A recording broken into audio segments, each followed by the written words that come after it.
ओम श्री गणेशाय नमः। ओम श्री परमात्मने नमः। अध्याय 5 श्लोक क्रमांक 7। अब भगवान कर्मयोगी के लक्षणों का वर्णन करते हैं। योगयुक्तो विशुद्धात्मा विजितात्मा जितेन्द्रियः सर्वभूतात्मभूतात्मा कुर्वन्नपि न लिप्यते। अर्थात જેની ઇન્દ્રિયો પોતાના વશમાં છે, જેનું अंतःकरण अर्थात जिसकी इंद्रियां अपने वश में है, जिसका अंतःकरण निर्मल है, जिसका शरीर अपने वश में है और संपूर्ण प्राणियों को और संपूर्ण प्राणियों की आत्मा ही जिसकी आत्मा है, ऐसा कर्मयोगी कर्म करते हुए भी लिप्त नहीं होता। अभी इसकी व्याख्या। जितेंद्रिय इंद्रिया वश में होने का तात्पर्य है इंद्रियों का राग द्वेष से रहित होना। राग द्वेष से रहित होने पर इंद्रियों में मन को विचलित करने की शक्ति नहीं रहती। साधक उनको अपने मन के अनुकूल चाहे जहां लगा सकता है। कर्मयोग के साधक के लिए इंद्रियों का वश में होना आवश्यक है। इसलिए भगवान कर्मयोग के प्रकरण में इंद्रियों को वश में करने की बात विशेष रूप में कहते हैं। जैसे तीसरे अध्याय के 7वें श्लोक में कहा, यस्त्विन्द्रियाणि मनसा नियम्य। तीसरे अध्याय के 41वें श्लोक में कहा, तस्मात् तत्त्वेन्द्रियाण्यादौ नियम्य। कर्मयोगी का कर्मों के साथ अधिक संबंध रहता है, इसलिए इंद्रिया वश में न होने से उसके विचलित होने की संभावना रहती है।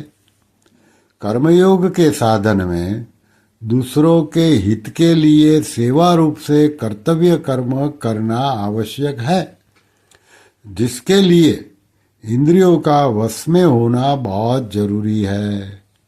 इंद्रिया वश में हुए बिना कर्मयोग का साधन होना कठिन है। फिर विशुद्धात्मा अंतःकरण की मलिनता में हेतु है सांसारिक पदार्थों का महत्व। जहाँ पदार्थों का महत्व रहता है वहीं उनकी कामनाएं रहती है।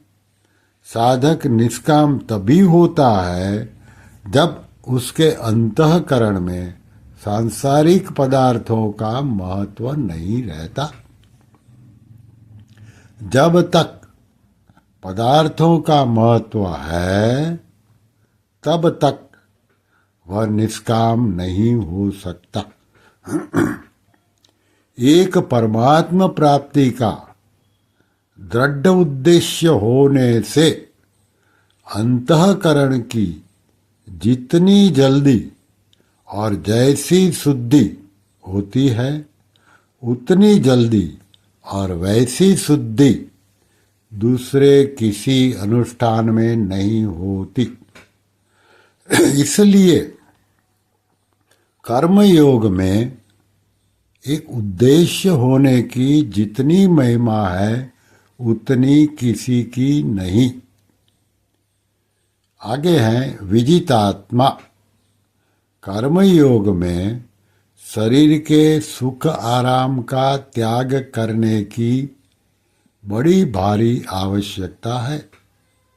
अगर शरीर से आलस्य प्रमाद होगा तो कर्मयोग का अनुष्ठान नहीं हो पाएगा।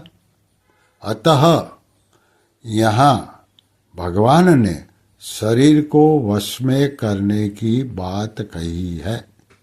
फिर सर्वभूतात्मा भूतात्मा कर्मयोगी को संपूर्ण प्राणियों के साथ अपनी एकता का अनुभव हो जाता है।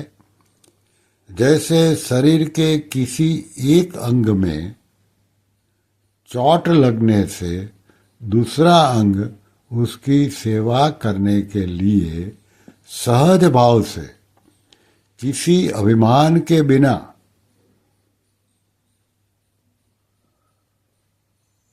कृतज्ञता चाहे बिना स्वतः लग जाता है, ऐसे ही कर्मयोगी के द्वारा दूसरों को सुख पहुंचाने की चेष्टा सहज भाव से किसी अभिमान या कामना के बिना कृतज्ञता चाहे बिना स्वतः होती है।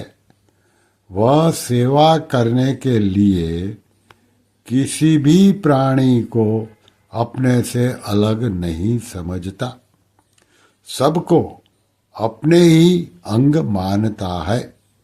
जैसे अपने शरीर में भिन्न भिन्न अवयवों से भिन्न भिन्न व्यवहार होने पर भी सब अवयवों के साथ अपनापन समान एक ही रहता है, ऐसे ही कर्मयोगी के द्वारा मर्यादा के अनुसार संसार में यथा योग्य भिन्न भिन्न व्यवहार होने पर भी सबके साथ अपनापन समान रहता है। अपना राग मिटाने के लिए सर्वभूतात्म भूतात्मा होना अर्थात सब प्राणियों के साथ अपनी एकता मानना बहुत आवश्यक है। कर्मयोगी का स्वभाव है उदारता। सर्वभूतात्म भूतात्मा हुए बिना उदारता नहीं आती। श्री कृष्ण शरणं मम, श्री कृष्ण शरणं मम, श्री कृष्ण शरणं मम। ओम श्री कृष्णार्पणमस्तु।